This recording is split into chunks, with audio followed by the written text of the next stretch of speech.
am so excited to be reading Caps for Sale. It's written by Esphyr Slobodkina, and I am excited to share my favorite story with y'all. So here we go. Once there was a peddler who sold caps. He was not like an ordinary peddler, carrying his wares on his back. He carried them on top of his head. First, he had on his own checked cap, and then a bunch of gray caps, and then a bunch of brown caps, a bunch of blue caps, and then on the very top, a bunch of red caps.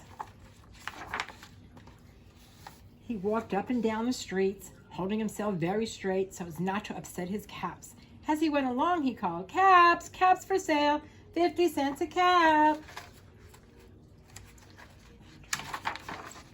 But one morning, he couldn't sell any caps, and he walked up the street and he walked down the street calling, "Caps, caps for sale, 50 cents a cap." But nobody wanted any caps that morning.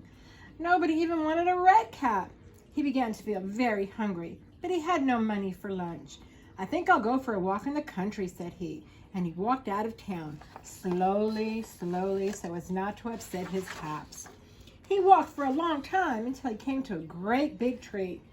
"That's a nice place for a rest," thought he. And he sat down very slowly under the tree, and he leaned back little by little against the tree trunk so not to disturb the caps on his head. And then he put up his hand to feel if they were straight.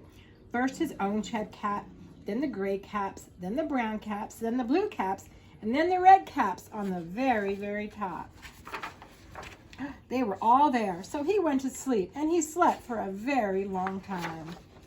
And then when he woke up, he was refreshed and rested. But before standing up, he felt with his hand to make sure his caps were in the right place. He felt with his own cap. That's all he felt. He looked up to the right, no caps. Then he looked to the left, no caps. He looked behind him, no caps. He looked behind the tree, still no caps. And then he looked up in the tree, and what do you think he saw? Oh my, on every branch sat a monkey. And on every monkey there was a gray or a brown or a blue or a red cap. The peddler looked at the monkeys, and the monkeys looked at the peddler. He didn't know what to do. Finally, he spoke to them. He said, "You monkeys, you," he said, shaking a finger at them. "You give me back my caps." But the monkeys only shook their fingers back at him and said, "Tss."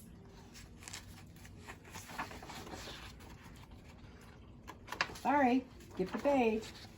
This made the peddler very angry. So he shook both his hands at them and said, "You monkeys, you give me back my caps."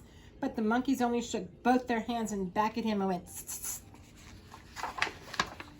Now he was quite angry, and he stomped his foot and he said, "You monkeys, you better give me back my caps." But the monkeys only stomped their feet back at him and said, "Tss."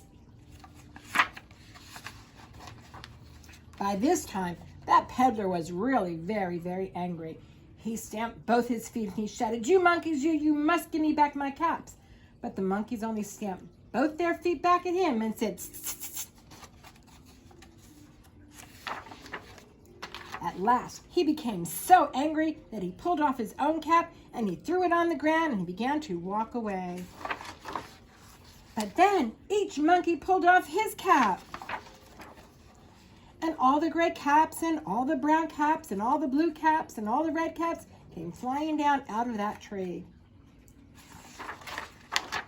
So the peddler picked up his caps and he put them back on his head. First his own check cap, then the gray caps, then the brown, and then the blue caps, and then the red caps at the very top. And slowly, slowly, he walked back to town calling, "Caps, caps for sale, 50 cents a cap." And thank you for joining me for reading Caps for Sale.